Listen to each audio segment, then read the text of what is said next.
ഒരു വൈകുന്നേരം ബസ് സ്റ്റാൻഡിലെ ഒരു ബെഞ്ചിൽ തലകുനിച്ച് ഇരിക്കുകയായിരുന്നു 23 വയസ്സുകാരനായ അർജുൻ. കയ്യിൽ ഒരു ഫയൽ, അതിനുള്ളിൽ ഇന്റർവ്യൂ റിജക്ഷൻ ലെറ്ററുകൾ. ഇത് 10ാമത്തെ തവണയാണ് അവന് കിട്ടുമെന്നുറപ്പിച്ച ജോലി നഷ്ടപ്പെടുന്നത്. എന്നെക്കൊണ്ട് ഒന്നും നടക്കില്ല, അവൻ സ്വയം പറഞ്ഞുകൊണ്ടിരുന്നു. അപ്പോഴാണ് അവിടെ ചായ വിൽക്കുന്ന ഒരു വയോധികൻ അവൻ്റെ അടുത്തേക്ക് വന്നത്. മോനെ, എന്തിനാ ഇത്ര വിഷമിച്ചിരിക്കുന്നത്? അർജുൻ എല്ലാം പറഞ്ഞു. പഠിച്ചു, കഷ്ടപ്പെട്ടു, പക്ഷേ ഓരോ തവണയും പരാജയം മാത്രം. വയോധികൻ ചെറുതായി ചിരിച്ചു. ഒരു കഥ പറയട്ടെ? അർജുൻ നിശബ്ദമായി തലയാട്ടി. ഞാൻ ചെറുപ്പത്തിൽ ഒരു മരപ്പണിക്കാരനായിരുന്നു. ഒരു ദിവസം ഞാൻ ഉണ്ടാക്കിയ കസേര മുഴുവൻ വളഞ്ഞുപോയി. എല്ലാവരും എന്നെ കളിയാക്കി. അന്ന് ഞാൻ ജോലി ഉപേക്ഷിക്കാനായിരുന്നു തീരുമാനിച്ചത്. പക്ഷേ എൻ്റെ ഗുരു പറഞ്ഞ ഒരു വാക്ക് എൻ്റെ ജീവിതം മാറ്റി. മരമാണ് വളഞ്ഞത്, നിന്റെ കഴിവല്ല, വീണ്ടും ശ്രമിക്കൂ. ആ ഒരു വാക്ക് കേട്ടപ്പോൾ ഞാൻ വീണ്ടും തുടങ്ങി. ഇന്ന് എൻ്റെ കൈകൊണ്ടുണ്ടാക്കിയ ഫർണിച്ചർ വിദേശത്തേക്ക് പോലും പോകുന്നുണ്ട്. അർജുൻ ആലോചിച്ചു. പരാജയപ്പെട്ടത് ഞാനല്ല, എൻ്റെ ശ്രമങ്ങളാണ്. അടുത്ത ദിവസം മുതൽ അവൻ ഓരോ ദിവസവും പുതിയ കാര്യങ്ങൾ പഠിക്കാൻ തുടങ്ങി. സംസാരശേഷി മെച്ചപ്പെടുത്തി, കമ്പ്യൂട്ടർ സ്കിൽസ് പഠിച്ചു.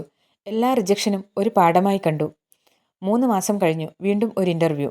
ഈ തവണ ചോദ്യങ്ങൾ കഠിനമായിരുന്നു. പക്ഷേ അർജുൻ ഭയപ്പെട്ടില്ല. കാരണം പരാജയങ്ങളെ നേരിട്ട ഒരാൾക്ക് ചോദ്യങ്ങളെ ഭയക്കേണ്ട കാര്യമില്ല. ഒരാഴ്ചയ്ക്ക് ശേഷം ഫോൺ വന്നു. Congratulations, you are selected. ആ വാർത്ത കേട്ടപ്പോൾ ആദ്യം ഓർമ്മ വന്നത് ആ ചായക്കടയിലെ വയോധികനെയാണ്. അവൻ ഓടി അവിടെ എത്തി. പക്ഷേ ആ ചായക്കട അടഞ്ഞു കിടക്കുകയായിരുന്നു.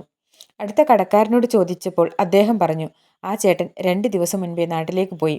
പോകുമ്പോൾ ഒരു കുറിപ്പ് ഇവിടെ ഏൽപ്പിച്ചിരുന്നു. അർജുൻ ആ കുറിപ്പ് തുറന്നു. അതിൽ എഴുതിയിരുന്നത്, ജീവിതത്തിൽ തോൽക്കുന്നത് തെറ്റല്ല, വീണ്ടും എഴുന്നേൽക്കാൻ മടിക്കുന്നതാണ് യഥാർത്ഥ തോൽവി. അർജുൻ്റെ കണ്ണുകൾ നിറഞ്ഞു.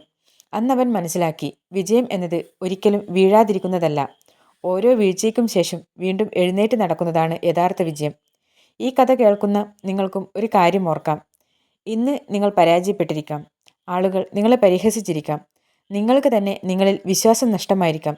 പക്ഷേ നിങ്ങളുടെ കഥ ഇതോടെ അവസാനിച്ചിട്ടില്ല. ഇത് ഒരു പുതിയ അധ്യായത്തിൻ്റെ തുടക്കമായിരിക്കാം. അതുകൊണ്ട് സ്വപ്നങ്ങൾ ഉപേക്ഷിക്കരുത്. ഒരു ശ്രമം കൂടി നടത്തൂ. കാരണം പരാജയത്തിൻ്റെ അവസാന പേജിന് ശേഷമാണ് വിജയത്തിൻ്റെ ആദ്യ അധ്യായം തുടങ്ങുന്നത്. ഈ കഥ നിങ്ങൾക്ക് ഇഷ്ടപ്പെടുകയാണെങ്കിൽ ലൈക്ക് ചെയ്യാനും സബ്സ്ക്രൈബ് ചെയ്യാനും മറക്കരുത്.